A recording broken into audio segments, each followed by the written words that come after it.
세계적인 정신과 의사인 스카펙은 두려움이 없는 것은 뇌 손상의 증거라고 진단을 했습니다. 무슨 말이냐면 뇌가 손상되지 않는 정상적인 사람이라면 마음에 두려운 생각이 드는 것은 지극히 당연한 현상이라는 것입니다. 하지만 이 두려움이라는 생각은 부정적인 감정이기에 인간에게 참 부정적인 영향을 미칠 때가 많이 있습니다. 실제 하버드 대학교의 앨리슨 브룩스 교수가 두려움과 관련된 실험을 했는데 실험 참가자들에게 앞으로 갑자기 나와서 사람들 앞에서 노래를 하도록 시켰다고 합니다. 여러분이 지금 예배를 드리러 오셨는데 여러분 한 사람씩 앞에 나와서 지금 노래를 부르라고 한다면 어떤 마음이 드실 것 같습니까? 아무리 평소에 노래를 잘하던 사람도 갑자기 나와서 노래를 시키면 두렵지 않겠습니까? 그처럼 누구나 두려움을 느낄 수밖에 없는 그런 상황을 만든 것입니다. 그리고는 마이크를 그들이 잡고 노래를 부르기 전에 그들을 두 그룹으로 나누게 됩니다. 그래서 한 그룹의 사람들에게는 나는 신난다 자꾸 스스로 되뇌이도록 시켰고, 또 나머지 한 그룹 사람들에게는 나는 두렵다라고 자꾸 스스로를 되뇌이도록 시켰다고 합니다. 그런 다음에 이 노래를 부르도록 했더니 음정이나 박자 등 객관적으로도 나는 신난다고 계속 되뇌었던 그룹이 나는 두렵다고 되뇌었던 그룹보다 훨씬 더 노래를 잘했다고 합니다. 노래뿐만 아니라 갑자기 사람들 앞에서 연설을 시키는 그 언어 실험뿐 아니라 갑자기 수학 문제를 주고 풀라고 했던 수리 시험에서도 역시 동일한 결과를 얻게 되었다고 합니다. 즉 나는 두렵다고 계속 되뇌었던 그룹은 나는 신난다고 되뇌었던 그룹보다 노래든 연설이든 시험이든 대부분의 수행 능력이 현저하게 저하되더라는 것입니다. 그처럼 두려움이라고 하는 부정적인 생각은 사람에게 지극히 당연한 현상이긴 하지만 그 두렵다고 생각만 해도 사람을 무력하게 짓누르게 된다는 것입니다. 그래서 사람이 두려움에 휩싸이게 되면 자기가 평소에 잘할 수 있었던 것도 실수하게 되고 또한 못하는 것은 더더욱 못하게 되는 것입니다. 그런데 전혀 두려움이 없을 것 같았던 그 천하의 다윗이 그 두려움에 휩싸이게 됩니다. 여러분 다윗이 누구입니까? 사울왕은 물론 온 이스라엘 모든 백성들이 벌벌 떨 만큼 두려운 존재, 거인 골리앗 앞에서도 전혀 두려워하지 않고 고작 물맷돌 하나로 그 골리앗을 한 번에 때려잡았던 인물, 그게 바로 다윗입니다. 그래서 다윗에게는 두려움이 단 1%도 없는 것처럼 보였습니다. 하지만 다윗은 사울을 피해서 도망치는 동안 점점 그 마음에 두려움이 사로잡히게 된 것입니다. 그래서 그 두려움은 다윗의 이성적인 판단은 물론 영적인 판단력까지 흐리게 만들어서 결국 무기력한 존재로 만들어버린 것입니다.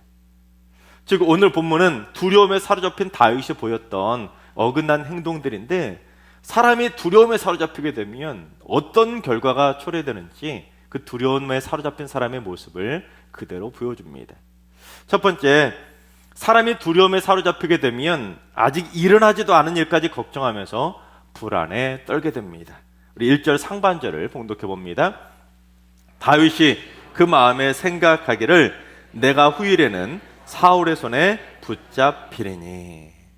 즉 다윗은 사울이 두려워서 오랫동안 도망 다니다 보니까 무슨 생각을 하게 되었냐면 내가 이러다가 사울에게 언젠가는 잡히는 거 아니야? 하고는 아직 일어나지도 않은 일에 대해서 쓸데없이 걱정하면서 불안에 떨게 된 것입니다.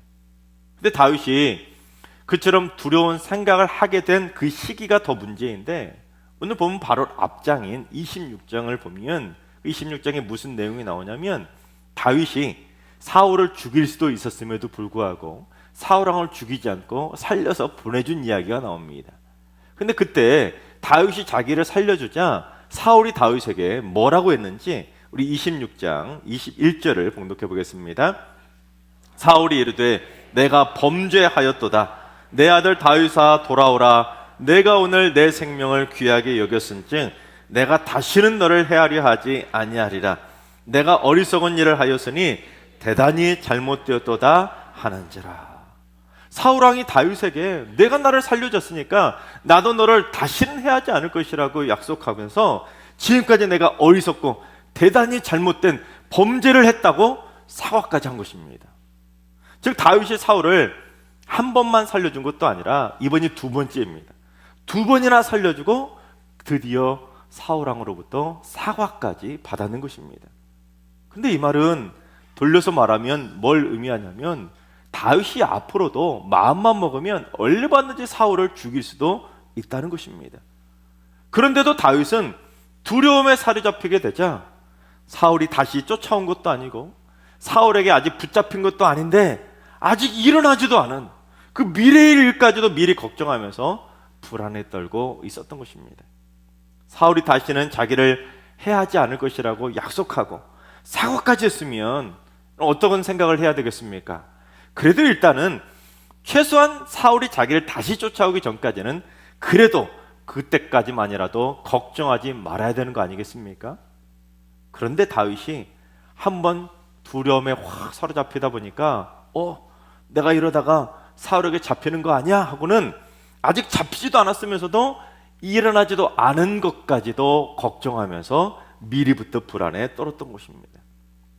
고대 중국에 기나라라고 하는 나라가 있었는데 그 기나라에 하늘이 무너져 내릴까 봐 두려워서 먹고 자는 것까지 포기했던, 날마다 근심하고 걱정만 했던 사람이 있었습니다. 그래서 일어나지도 않은 일에 대해 쓸데없이 걱정하는 것에 대해서 바로 기우에 불과하다는 말이 생겨나게 된 것입니다. 그처럼 사람은 두려움에 사로잡히게 되면 이제 일어나지도 않은 일을 미리부터 걱정하고 그저 기우에 불과한 쓸데없는 걱정까지 하면서 불안에 떨게 되는 것입니다. 이러면 어쩌지? 저러면 어쩌지? 이러다가 뭔가 잘못되는 거 아니야? 이러다가 우리 큰일 나는 거 아니야? 하면서 자꾸 부정적인 일이 일어날까 봐 자꾸 미리부터 걱정하면서 불안해하고 염려하고 걱정하게 되는 것입니다. 두 번째, 사람이 두려움에 사로잡히게 되면 하나님을 찾는 것이 아니라 해서는 안 될 방법까지 찾게 됩니다. 1절 하반절을 봉독해 보겠습니다. 블레셋 사람들의 땅으로 피하여 들어가는 것이 좋으리로다. 사울이 이스라엘 온 영토 내에서 다시 나를 찾다가 단념하리니 내가 그의 손에서 벗어나리라 하고. 두려움에 사로잡혀서 사울에게 잡힐까봐 불안에 떨고 있었던 다윗은 자기가 사울이 없는 이 블레셋 땅으로 도망쳐야 사울이 자기를 찾는 것을 포기할 거라고 생각을 한 것입니다. 그처럼 인간은 두려운 감정을 느끼게 되면 그 두려움의 대상으로부터 피하고 회피하고 싶은 충동을 느끼게 됩니다. 그런데 그 두려움이라고 하는 부정적인 감정은 그 피하고 싶은 마음이 들었을 때 어디로 피하게 만드냐면 하나님을 찾고 하나님을 피하게 만드는 것이 아니라 전혀 엉뚱하게도 해서는 안 될 방법을 찾고 해서는 안 될 곳, 가서는 안 될 곳으로 피하게 만든다는 것입니다. 한때는 거인 골리앗이 칼과 창과 단창까지 들고 그 다윗을 위협했을 때도 만군의 여호와의 이름을 가지고 담대하게 두려워하지 않을 정도로 하나님을 전적으로 의지했던 그 천하의 다윗이 두려움이 사로잡히게 되자 골리앗이 무서워서 벌벌 떨어서 전쟁터도 나가지 못하던 그 사울이 두렵다고 가서는 안 될 블레셋 땅으로 도망칠 생각을 한 것입니다. 즉 적의 땅이었던 블레셋으로 망명을 시도한 것입니다. 심지어 다윗이 이 블레셋에서도 어디로 도망을 쳤는지 우리 2절 말씀을 봉독해 보겠습니다. 다윗이 일어나 함께 있는 사람 600명과 더불어 가드왕 마옥의 아들 아기스에게로 건너가니라. 다윗이 사울이 두렵다고 가드왕 아기스에게로 도망을 쳤는데 가드가 어떤 곳이냐면 이 골리앗의 고향입니다. 즉 다윗이 하다가 자기가 물맷돌로 때려 죽었던 그 원수의 땅 골리앗 고향으로 도망을 친 것입니다. 게다가 다윗이 이번이 처음도 아닙니다. 우리 사무엘상 21장 10절을 봉독해 보겠습니다. 그날에 다윗이 사울을 두려워하여 일어나 도망하여 가드왕 아기스에게로 가니. 이전에도 사울이 두렵다고 가드로 이미 한번 도망친 전력이 있었던 것입니다. 그런데 그때 도망을 쳤을 때는 다윗의 정체가 곧바로 들통나게 되자 이 다윗이 가드왕마저도 두려운 나머지 어떻게 행동하냐면 대문짝에다가 막 끄적거리고 수염에다 짐도 질질 흘리면서 미친 척까지 했습니다. 즉 첫 번째 블레셋 망명 시도가 실패했던 것이죠. 그런데 다윗은 사울의 사과까지 받아내놓고는 사울을 두려워하는 마음을 떨쳐내지 못하자 한 번 실패했던 그 원수의 땅 블레셋 가드로, 그것도 자기가 죽였던 원수 골리앗의 고향으로 도망칠 생각을 하게 된 것입니다. 그러니까 이 두려움에 사로잡힌 다윗은 하나님을 찾거나 하나님께 기도하거나 하나님께 피한 것이 아니라 원수의 속으로 제 발로 기어들어가서 원수의 부하까지 된 것입니다. 그래서 오늘 본문 27장에는 하나님이라고 하는 단어가 한 번도 나오지 않습니다. 늘 하나님을 찾고 따랐던 그 다윗이 27장에서는 하나님이라고 하는 단어조차 나오지 않고 하나님을 찾고 하나님께 기도했다는 말도 단 한마디도 없습니다. 그저 두려움에서 벗어나겠다고 계속해서 잘못된 방법을 계속 찾아 나서고 있는 다윗의 어긋난 모습만 기록되어 있는 것입니다. 작년 여름에 경찰이 마약을 유통하던 한 범죄 조직을 적발하게 되었는데 이 범인들을 잡고 보니까 텔레그램 마약방까지 개설해서 마약을 유통했던 총책까지 붙잡혔는데 그 총책이 누구였냐면 고작 18살밖에 되지 않은 고3 학생이었습니다. 작년 여름이었는데 큰 충격이었죠. 최근 대검찰청 통계를 보면 10대 마약 사범이 10년 전에 비해 무려 11배나 늘어났다고 합니다. 또한 전체 마약 사범 중에서 마약을 하다가 붙잡힌 마약 사범 중에서 가장 많은 비율을 차지하는 연령대가 어디였냐면 20대였습니다. 즉 한국 사회가 지금 10대와 20대까지 마약에 빠져서 청소년 마약 공화국이라고 하는 부끄러운 꼬리표를 달게 된 것입니다. 입시와 취업에 대한 극도의 두려움에 시달리고 있는 이 땅의 젊은이들이 그 두려움을 해소하겠다고 하나님을 찾는 것이 아니라, 하나님께 기도하는 것이 아니라 절대로 찾으면 안 되는 마약까지 찾고 있는 것입니다. 또한 최근 한국 사회는 자신을 하나님이라고 주장하는 이단과 사이비 교주들 때문에 충격에 휩싸였습니다. 사이비 교주들은 두려움과 불안에 휩싸인 사람들의 그 심리를 교묘하게 이용하고 그들을 가스라이팅해서 온갖 더러운 악행을 저지르고 있는 것입니다. 마찬가지입니다. 하나님을 믿는 사람도, 다윗처럼 아무리 하나님을 잘 믿고 의지하고 따르던 사람도 한번 두려움에 사로잡혀서 그 불안에 떨게 되면 두려움에서 헤어나오지 못하고 하나님을 찾는 것이 아니라 많은 것들을 헤매다가 결국 해서는 안 될 방법도 찾고 가서는 안 될 곳을 찾으며 엉뚱한 곳으로 피하려 하게 되는 것입니다. 그래서 점점 죄악된 곳에 늪처럼 빠져들게 되는 것입니다.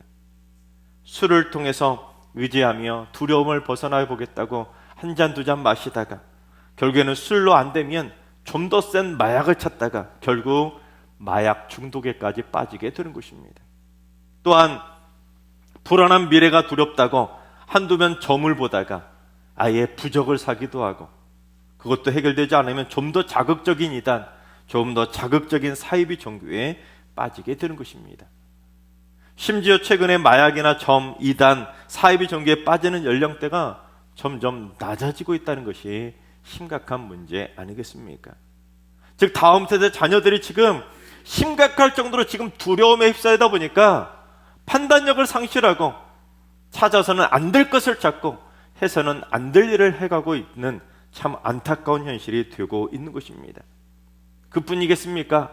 그 외에도 무슨 도박, 쾌락 등 해서는 안 될 수많은 더한 것들도 얼마든지 많이 있습니다. 이 땅의 수많은 젊은이들이, 자녀손들이 그 두려움을 해결하겠다고 해서는 안 될 것들을 찾아 나서고 있는 것입니다. 세 번째, 사람이 두려움에 사로잡히게 되면 자신을 거짓으로 포장하게 됩니다. 다윗이 블레셋으로 망명한 다음에 블레셋 땅 시글락에서 1년 4개월 정도를 보내게 되는데 그동안 다윗이 무슨 일을 하냐면 부하들을 거느리고 구슬과 기르스 그리고 아말렉을 친 것입니다. 그리고는 그때마다 남녀를 살려두지 않고 사람은 다 죽이고 양과 소와 나귀와 낙타와 의복만 빼앗아온 것입니다. 순전히 이거 강도 같은 행동 아니겠습니까? 그런데 구슬과 기르스와 아말렉 사람들이 누구냐면 이 8절에 나오는 것처럼 옛적부터 술과 애굽 땅으로 지나가는 그 지방에 살던 이방인들이었습니다. 근데 오늘 본문의 술이라고 하는 지명은 기억나십니까? 지난번에 제가 지도를 통해서 보여드렸는데 하갈이 도망을 치면서 애굽으로 가는 길에 만났던 그 광야, 수르 광야가 바로 술입니다. 그러니까 그들이 지금 이스라엘과 애굽 사이에 살던 이방인들이었다는 것이죠. 그런데 다윗이 그 이방인들을 치고 돌아왔을 때 가드왕 아기스가 누구를 치고 왔냐고 물어보자 다윗이 뭐라고 대답을 했는지 10절 하반절을 봉독해 보겠습니다. 다윗이 이르되 유다 네겝과 여라무엘 사람의 네겝과 겐 사람의 네겝이니이다 하였더라. 네겝도 그때 보여드렸던 지도에서 설명드리지 않았습니까? 네겝은 이스라엘 남쪽에 있었던 광야입니다. 지금도 이스라엘이 점령하고 있는 이스라엘 남단에 있는 네겝의 광야입니다. 즉 다윗은 자기가 이스라엘 동족을 배반하고 네겝에 사는 자기 동족들을 쳤다고 거짓말을 한 것입니다.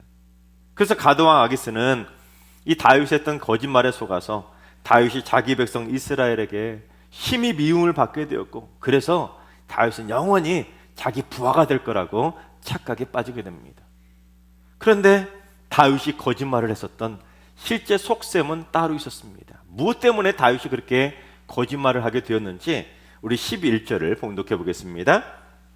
다윗이 그 남녀를 살려서 가드로 데려가지 아니한 것은 그의 생각에 그들이 우리에게 대하여 이르기를 다윗이 행한 일이 이러하니라 하여 블레셋 사람들의 지방에 거주하는 동안에 이같이 행하는 습관이 있었다 할까 두려워함이었더라. 맨 마지막에 뭐라고 되어 있습니까? 두려워함이었더라. 즉 다윗이 아직도 두려움에 사로잡혀서 거짓말로 자기를 포장한 것입니다. 자기가 남녀를 살려두지 않고 모조리 다 죽였는데, 왜냐하면 만약에 그들을 살려서 가드로 데려오면 그들이 블레셋 사람들에게 다윗이 이곳에 있는 동안 습관처럼 그렇게 매번 그랬다고 고자질할까 봐 두려워서 그랬다는 것입니다. 그러니까 다윗은 아직도 일어나지 않은 일에 대해서 자꾸 상상하면서 이러면 어떡할까? 저러면 어떡할까? 쟤네들이 고자질하면 어떡할까? 수많은 쓸데없는 기회에 사로잡히면서 결국 두려운 마음에 동족까지 팔아먹는 거짓말까지 해버린 것입니다.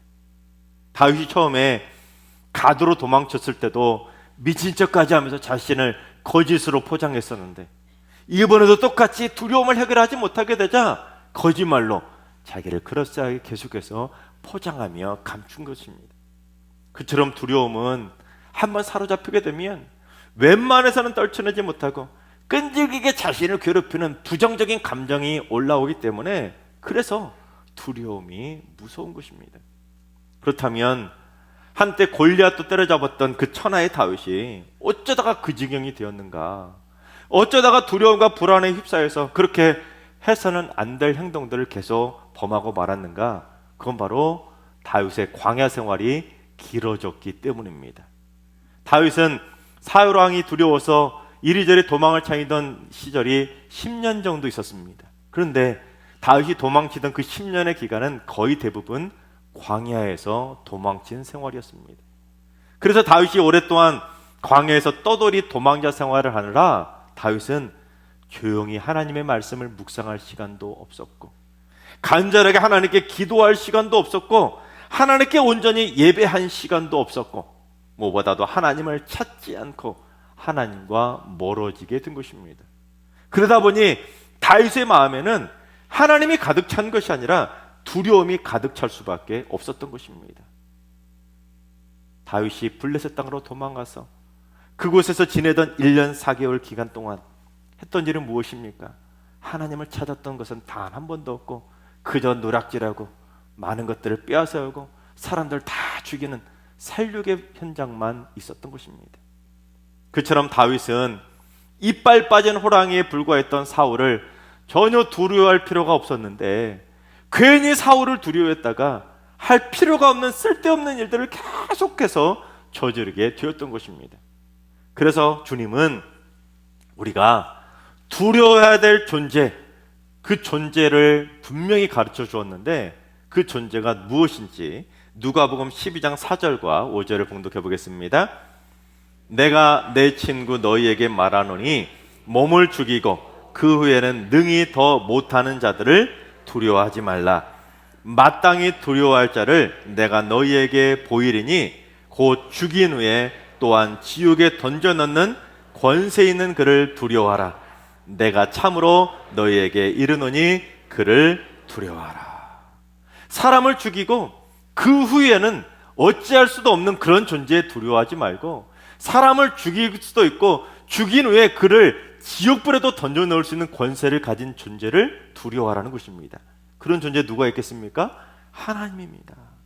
그러니 쉽게 말하면 인간을 두려워하지 말고 세상 권력 두려워하지 말고 인간을 지옥에까지도 던져 넣을 수 있는 하나님 무서운 줄 알고 정신 바짝 차리고 살라는 것입니다. 즉 인간이 진짜 두려워해야 될 존재는 딱 한 분, 하나님 한 분밖에는 없다는 것입니다. 그래서 다윗은 나중에 그 귀한 영적인 비밀을 깨닫고 뭐라고 고백했는지 시편 3편 5절과 6절을 봉독해 보겠습니다. 내가 누워 자고 깨었으니 여호와께서 나를 붙드심이로다. 천만인이 나를 애워싸 진친다 하여도 나는 두려워하지 아니하리이다. 사람이 두려움에 사로잡히게 되면 어떻게 합니까? 일어나지도 않은 일을 걱정하면서 제대로 잠도 못 자게 됩니다. 이러면 어떨까? 저러면 어떨까? 이리 뒤척 저리 뒤척 하면서 잠도 못 잡니다. 불안하니. 하지만 하나님은 내가 잘 때까지도 나를 붙들어 주신다고 믿음으로 고백하게 되면 다윗처럼 설령 천만인이 나를 에워싸 진친다 해도 나는 전혀 두려워하지 않을 거라고 담대하게 고백하는 믿음의 삶이 될 수 있는 것입니다. 이빨 빠진 호랑이에 불과한 사울을 두려워했던 다윗이 이제 드디어 하나님만 두려워하는 강하고 담대한 믿음의 용사로 바뀌게 된 것입니다. 즉 골리앗을 때려잡았었던 그 믿음의 용기를 다윗이 다시 되찾게 된 것입니다. 따라서 우리는 두려움에 사로잡혀서 내 마음에 자꾸 두려움, 불안, 염려, 걱정, 근심 이런 부정적인 감정을 채울 것이 아니라 우리는 늘 언제나 내가 잘 때까지도 하나님은 나를 붙들어 주신다는 믿음의 확신을 가지고 하나님의 은혜를 채우고 믿음을 채우고 하나님의 놀라운 축복을 채우며 살아가야 되는 것입니다. 우리 한번 따라해 볼까요? 하나님은 내가 잘 때까지도 붙들어 주신다. 아멘. 여러분 믿으십니까? 그렇습니다. 하나님께서 사랑하신 여러분, 우리가 두려워해야 될 존재는 하나님 딱 한 분밖에 없다는 사실을 기억하시기 바랍니다. 그래서 이빨 빠진 호랑이에 불과한 인간을 두려워하지 말고 세상 권력이나 사탄마귀도 절대로 두려워하지 마시기 바랍니다. 또한 기후에 불과한 아직 일어나지도 않은 쓸데없는 일에 대해 걱정하면서 불안에 떨다가 해서는 안 될 일을 찾거나 아니면 자신을 거짓으로 포장하지도 마시기 바랍니다. 그래서 우리 모두 두려움에서 완전히 벗어나 천만인이 애워싸더라도 두려워하지 않는 강하고 담대한 믿음의 용사들이 다 되시기를 주님의 이름으로 축원합니다.